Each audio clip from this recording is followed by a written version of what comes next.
Hi, I'm Rich Fink from the Western Loudon Art and Studio Tour, and today it is my pleasure to interview Geoff DeMark, W. Last Potter. Geoff, how are you doing today? Doing great. Great. Let's get started. Can you tell me a little bit about your artistic journey? My artistic journeys started at the end of college in at Penn State, taking fulfilling a requirement for an arts elective and wanting to take photography, not being able to get into the photography classes because they'd fill up so quick, and there was a section of ceramics left.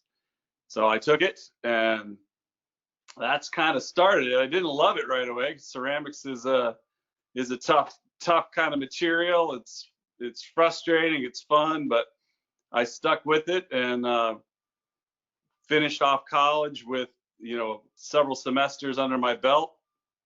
Really enjoyed it.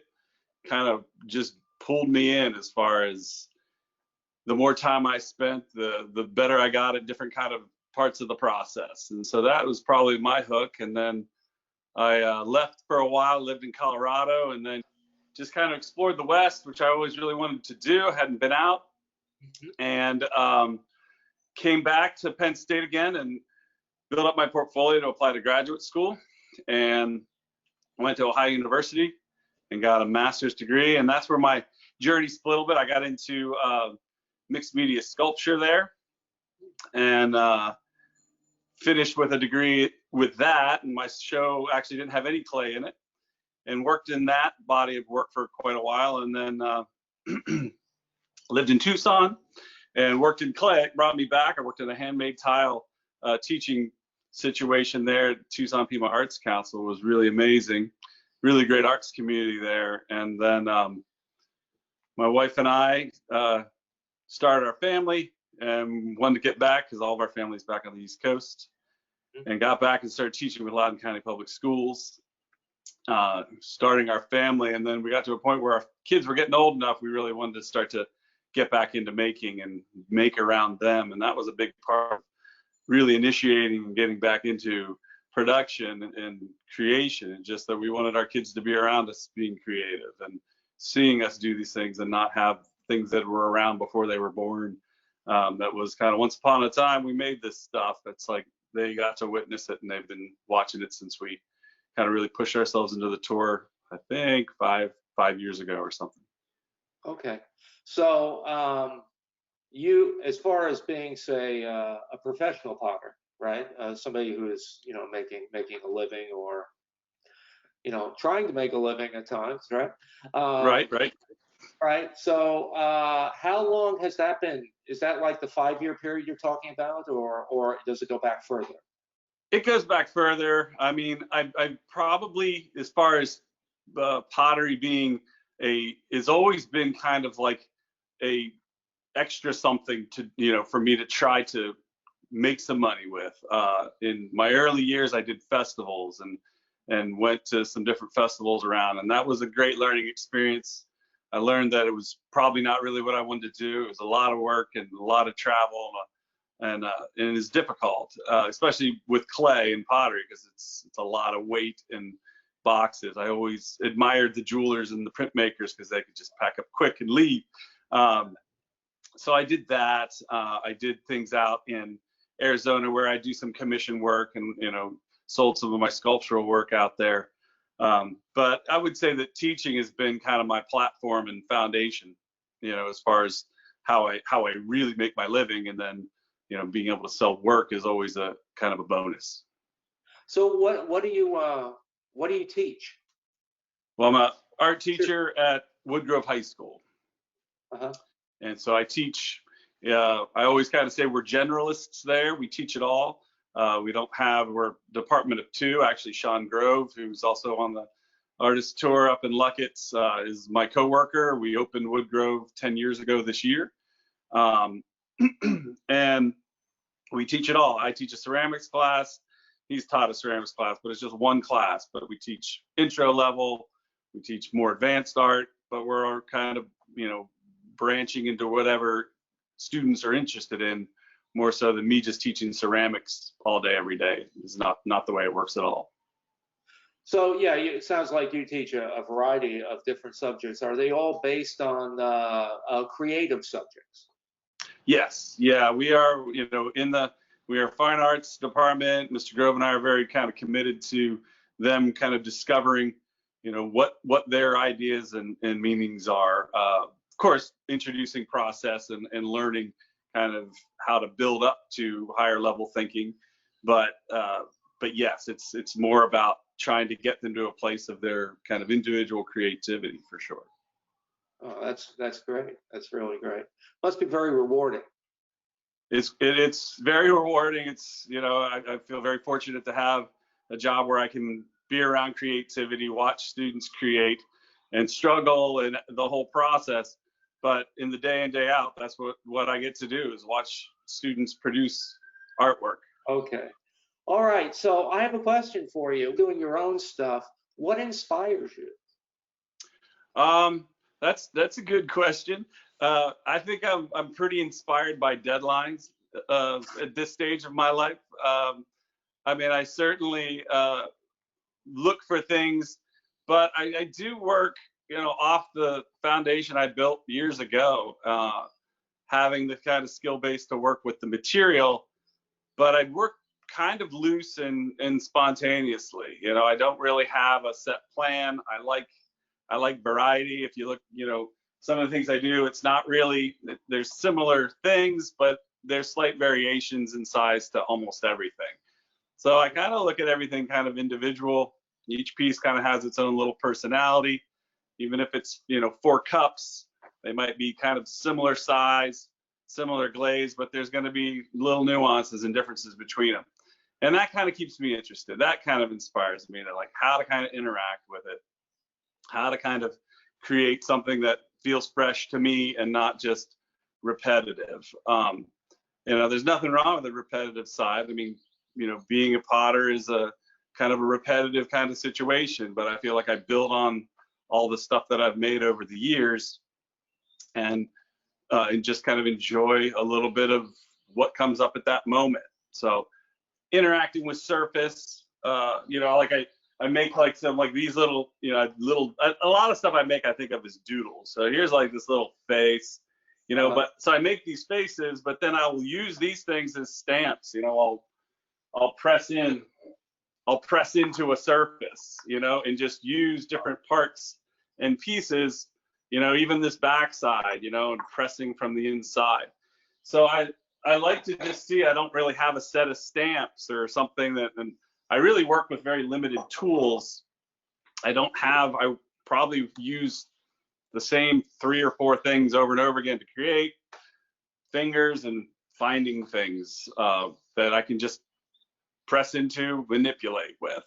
So to me, it's kind of like having the just enjoyment of just seeing what happens and where it goes at this stage of the game. So you've said basically, coming out of your degrees and so forth, you built kind of a foundation of that. But now what you said to me is that you're kind of loose with it. Has that really been like you create a new style with it? I think so. When I was, first you'll learn the process, just on the clay side. And then I worked, it was tight. And I think that kind of burnt me out over time because my stuff like these, like a teapot like this, something I made a lot of, and so these teapots I cut, I throw them, I cut and alter. And all these things are little fussy and attachments and scoring things back together. Knobs, everything was very, very fussy, and I would get very kind of lost in that and enjoy it. But in the end, it was just kind of like a lot. Every time I was like, man, I'm going to sit here and have to peck and fuss. So now I'm just trying to things that are a little bit more direct. Even when I'm making connections, just having confidence and kind of attaching things a little bit more straight up instead of, getting in there and kind of fussing out a line or something. So, but I think that has helped me kind of grow with that structures that I can make. And now I can expand to say, let's look for different timing, wetness of the clay that I can kind of push pull it around a little bit differently. Okay. Well, what I'd like to do right now is switch over to the 3 images I have of your artwork that was juried in for the 2020 show type of things. Is that okay? Sure. Sure.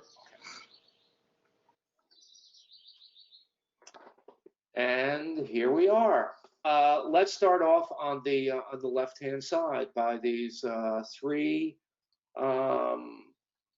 water vessels, would you say, Yeah, vessel, like a bottle form, vase form. I think of them a little bit more bottle form. I mean, again, people refer to things. I don't really have a tight label for all of them, but something that basically, I would say in some ways, I mean, these are more of a visually functional thing as far as putting in some sort of flower, cut something.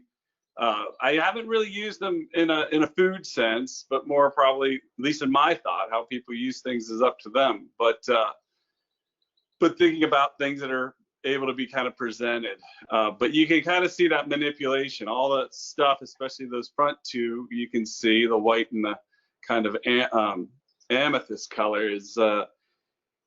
They're irregular, but they're thrown perfectly round on the wheel, and then at different points I kind of push in, push up, just try to manipulate. And that's that kind of spontaneous side of things, which I'm trying to do, is just like, how far do I push something? What's enough? What's not enough? And so there's that kind of place of let this go, take a look, you take the next one, and see where you can get to. I really love these designs here. What size are they? What's the height on these things? And the height, like that back green bottle, is about 8 inches high. Let's move over to the middle image. And what can you tell me? What can you tell me about this? Well, so those were, kind of put together in a set of like the little pouring vessel on the left is, like a little creamer, and you can look at the jar as kind of a sugar bowl or sugar jar. Like the creamer pouring vessel, whatever you'd want to pour from it, is just a simple cylinder that I throw, and then making that kind of pinch in there with my thumb and forefinger, maybe making a slight cut, taking a little bit of clay out, and it changes the level and kind of angles of the lip. So just looking at different ways to kind of create a spout without adding, seeing if I can make something that feels good in the hand, talking about like that form and function and physical interaction. Just what's it feel like in your hand? Does it work? And then with the jar, I mean, looking at different ways that it can manipulate. The top is very clean and fresh thrown along with the lid.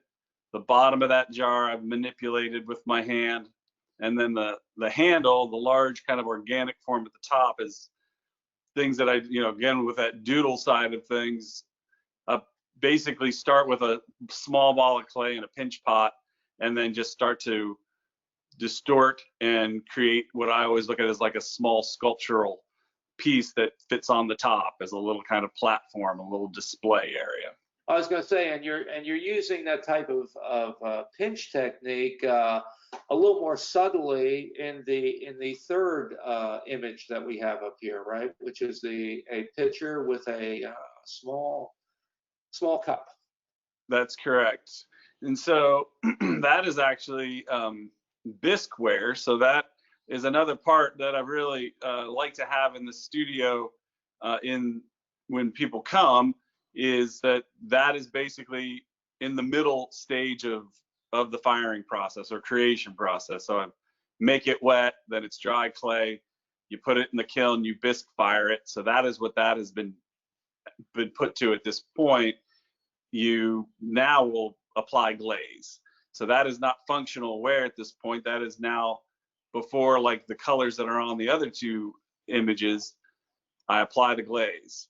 And so it kind of shows that form side of things, how things look pre to it, because a lot of people understand ceramics and a lot of them don't, so I think it's kind of interesting for people to see how it kind of moves forward from wet, unformed clay to formed clay, pre-glazed to glazed. So this is in the process, right?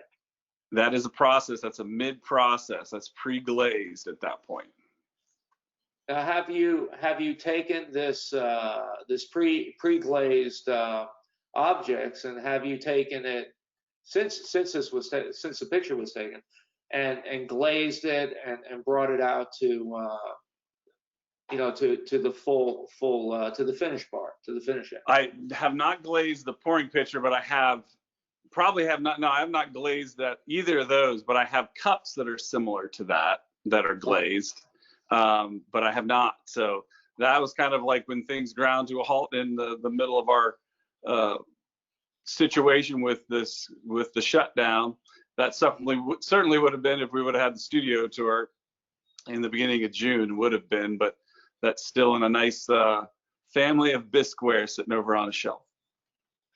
Yeah, and you could on the next tour, I mean, you could keep it this way as part of a way of showing people, and I guess that would be me included, who don't know that much about the process of making pottery. So, And I really do try to have, actually it was we had a show in November last year, the beginning of November, and that display, some of the things were there. So I really do try to keep stuff in all aspects of the process. When people come, I try to demonstrate how some things that are absolutely being made or in the, you know, leather hard state, which is after the clay dries a little bit so you can work on it. So, you know, I do like to show that because I do think it opens up, instead of like, here's this finished thing, you know, yes, it's a mug, you can use it. I think it really does kind of inform people and gets people a lot more interested and excited when they can kind of understand what's going on. And, you know, that's, I guess, the teacher side of me too, is that, you know, the more information you have, you know, the more interesting it can be. So. no, I think that's terrific. Okay, I'm gonna sweep away these three images, and it's gonna come back to just you and me chatting, and we'll take it from there. Okay. Okay. And here we are. All right. Email back and forth with you. I know that that you are oh, how did you describe it? You are old school when it comes to Yeah. to getting your artwork out to art lovers. So I am always just like, it's here, you know, I'm in the physical world, you know, we've got contact, people do give a call, stop by, and that's kind of fun. That's the way we work it. That's the way I work it. But what I do need to ask you is, what is the best way for people to contact you to say, you know, request an appointment to come in and see your beautiful inventory and that type of thing? So is it better with your email address or a telephone number, or what's the best way for people to contact you? That's probably it. Telephone and cell phone. I do have a cell phone. So you know, just giving a call or emailing, you know, or, you know, talking to my wife, because my wife's, you know, she's more go-getter out with that stuff. So so we've got options, you know, there. So, but certainly email and my phone, or, you know, she's on Facebook and there's communications that way as well. So if you want to get in touch, it shouldn't be too hard. Okay, so what is your smartphone phone number that they can call? It is 703-297-0023. And what is your the best email address to contact you? It's probably GLDEMARK@hotmail.com. So Geoff, Lori, I spell my name with a G, GLDEMARK@hotmail.com. Or you could do the DeMark@iCloud.com. Okay. You check both of those, right? So I do check both. That's great. That's great. So let me ask you one more question. Is there anything about your art or your technique, or even about your your teaching that we haven't covered yet? Uh, I mean, probably, because, there's a lot, we've been doing it for a long time. But as far as an essential piece of information, not necessarily. I mean, that's the thing that I do miss and I've enjoyed about the studio tour is that, you have conversations and you have different people and personalities and interests. And so those pull out all kinds of things that you might not have thought about you'd want to mention. But you meet somebody and they have a question or experience, and then that leads to something that I probably wouldn't have shared if I didn't have that unique conversation. But no, I mean, just that it's just kind of a long pursuit. It's, now I tell my students, I think about it myself, that all of a sudden I've been doing this for, over 30 years. And that's kind of a surprising thing, because I remember when I was starting at Penn State and you'd have a visiting artist in, or, a person that'd been doing it for 30 years, and you're like, man, that's crazy. How that's a long time. And here I am, 30 years plus later, and it's like, and it's an interesting experience, just what it's been and what my road's been, and looking at how other people do it as well. So That's cool. we can always share that. People want to kind of talk some art, some kind of creativity stuff. You never know. You never know what we're going to talk about. So enjoy having that conversation sometime. I'm sure. Well, Geoff, it has been fun chatting with you, as I was sure it would be. And I do want you to do three things for me during this time. One is to stay safe. The next is to stay healthy. And the third is have a fabulous day. Thank you very much. I appreciate the opportunity, and it's been great talking with you. Okay. Take care. You too.